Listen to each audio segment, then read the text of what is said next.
PAS sudah berkawan 3 kali dengan DAP. Ajo orang Melayu sokong calon DAP. Bismillahirrahmanirrahim. Sidang penonton, khususnya para pengundi yang berada di Kemaman. Hari ini sudah ada banyak suara-suara, banyak cakap-cakap yang mengatakan kerajaan UMNO, Barisan Nasional, kerajaan Madani, PKR hari ini bersama-sama dengan kerajaan DAP, dengan mereka yang berada di DAP dan penolakan DAP terhadap Islam. Saya ingin menjelaskan secara tuntas. Sebenarnya dalam Islam sendiri, Islam mengatakan dalam surah Al-Mumtahanah, ayat Al-Quran mengatakan la yanhakumullah anil ladzi lam yuqatilukum fid din wa lam yukhrijukum min diyarikum an tabarruhum wa tuqsitu ilaihim innallaha yuhibbul muqsitin.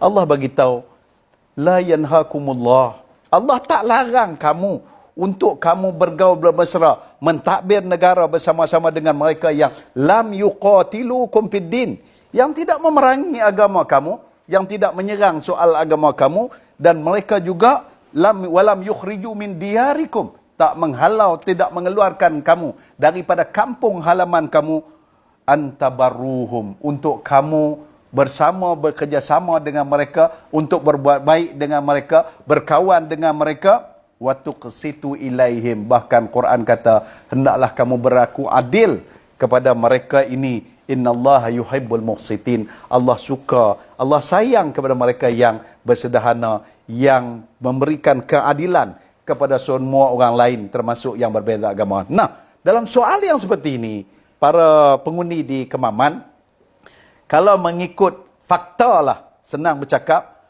PAS sudah berkawan 3 kali dengan DAP. 3 kali berkawan. Dan kalau mengikut hukum logik dan akal, 3 kali pertautan di antara PAS dan juga DAP, ianya sudah macam memberikan satu kebenaran dan lesson untuk persahabatan tersebut. Tapi malangnya, kita kadang-kadang lima taqulu nama la taf'alun, kamu bercakap tetapi kamu tak berbuat. Kamu dah berkawan, bila kamu dah hilang perkawanan tersebut, persahabatan tersebut, orang lain berkawan pula menjadi satu kesalahan dan menjadikan isu.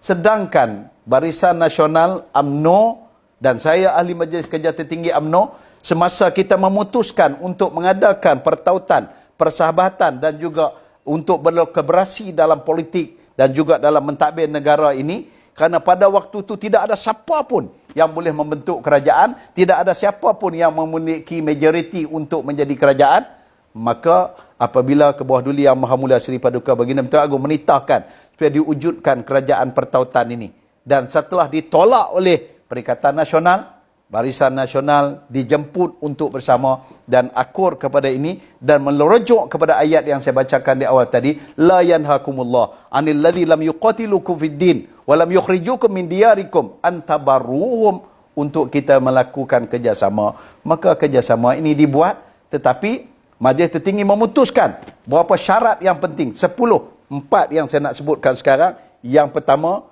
Islam mesti diakui sebagai agama persekutuan. Perkara 3 perlembagaan negara, DAP juga mengatakan, parti-parti komponen yang lain juga mengatakan, kami setuju dan tidak ada masalah dalam perkara 3 perlembagaan negara, Islam agama persekutuan. Yang kedua, soal kedaulatan raja-raja. Ya, yang ketiganya yang berkaitan dengan soal agama,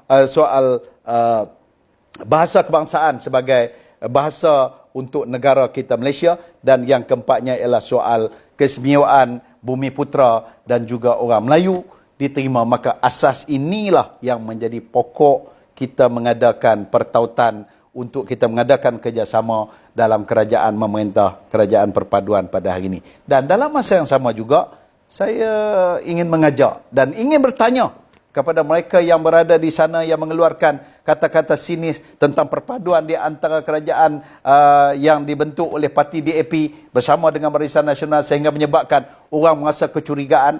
Dalam tempoh hari ini, kita baru saja menjangkau 1 tahun kerajaan Madani, 1 tahun kerajaan perpaduan, yang dalam tu ada PKR, yang di dalam tu ada DAP, yang di dalamnya ada Barisan Nasional UMNO. Maka tolong tunjukkan secara fakta mana-mana perkara yang telah pun dipersetujui, 4 perkara utamanya yang saya sebutkan tadi, dilanggari, yang ditolak oleh kerajaan DAP, ataupun dalam arti kata yang lain, mereka meremehkan soal agama Islam sebagai agama persekutuan, soal bangsa Melayu sebagai bersama dengan Bumi Putera sebagai bangsa yang diberikan peruntukan keistimewaan sebagai bahasa kebangsaan, sebagai bahasa untuk dalam konteks negara Malaysia dan raja-raja Melayu. Dan ini fakta dalam tempoh 1 tahun. Saya tak bicarakan fakta-fakta yang lain, tetapi saya nak sebutkan, janganlah kita, waktu kita dah berkawan, bila kita tinggalkan, kita mencemuh dan kita merendahkan, menghina orang lain.